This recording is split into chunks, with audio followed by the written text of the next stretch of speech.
Welcome.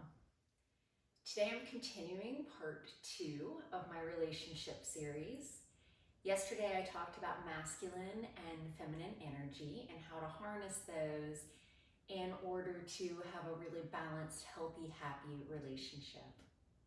I also gave 3 fantastic tips that were passed along to me by my parents and grandparents. So if you missed yesterday's, please go back and watch it. It's a really great episode, and I'd love to hear what you think as well. Today I'm going to talk about recognizing healthy relationships and toxic relationships, and specifically how to know when you're in a verbally or psychologically abusive relationship and how to exit those relationships safely. And then tomorrow, our final day, I will be discussing other types of relationships, friendships, parents, coworkers, neighbors. So stay tuned for that as well. So a healthy relationship is one in which you feel like your best self. You're full of energy, you're sleeping well, your stress is reduced.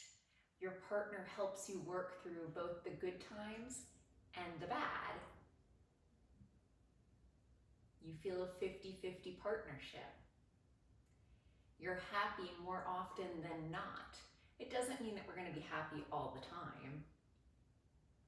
You will still have some conflict, but you will be able to resolve that conflict much more amicably and peacefully.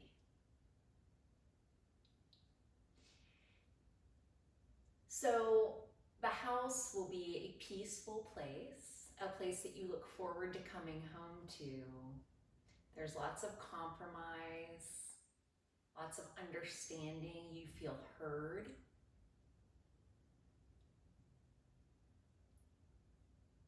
There's still good times and bad, but it will feel good overall. You have intimacy physically, emotionally, intellectually, spiritually. Okay, so how to recognize a toxic relationship? The number one way to recognize a toxic relationship is if it's draining your energy. If you feel like you're walking on eggshells and you can't say or do anything right, you're likely in a toxic relationship. And you can go back and watch my videos on manipulation. I have a whole series on that, and that might be really helpful as well. There's lots of good information and details on that. A manipulative relationship is an abusive relationship. Manipulation is not love. It's abuse. So if you're in a toxic relationship and you're no longer wanting to spend as much time with that person, and you're no longer feeling appreciated by that person and supported by that person and heard by that person, it's probably a toxic relationship. Now, what's the difference between a toxic relationship and a verbally or psychologically abusive relationship? It can take a really long time to recognize the traits of a psychologically and abusive relationship. A verbally abusive relationship is a little bit easier to detect because they may scream at you. They may name call. They may put you down. They may criticize you.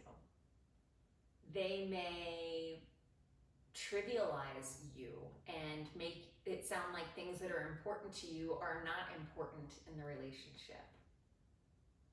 That's all verbal abuse. They may walk out of the room when you're talking to them as if what you say doesn't matter. And then there's psychological abuse, which gets into more of the manipulation, the gaslighting, the projecting, the stonewalling or shutting down, not talking to you, silent treatment, blame shifting, passive aggressive behavior. contempt, eye rolling, stomping around, slamming doors. So these are all signs.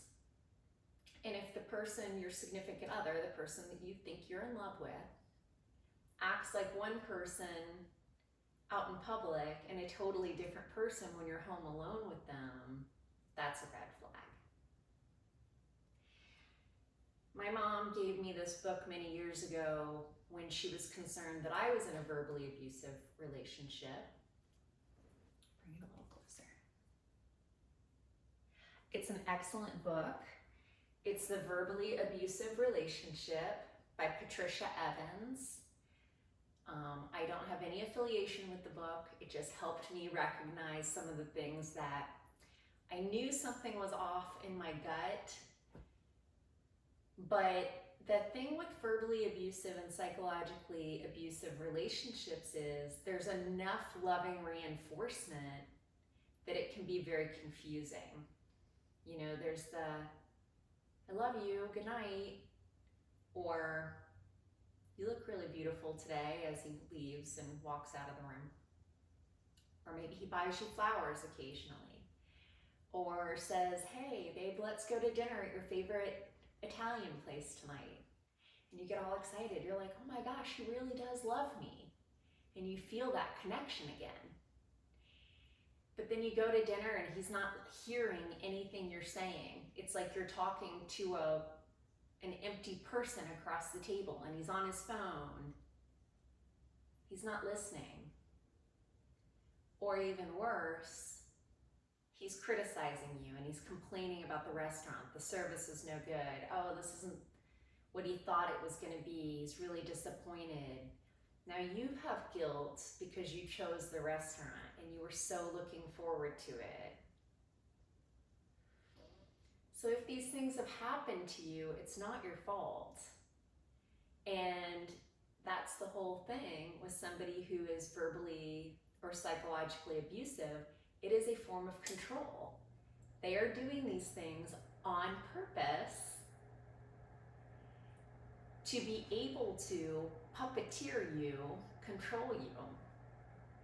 And what happens is it dims the light in our soul.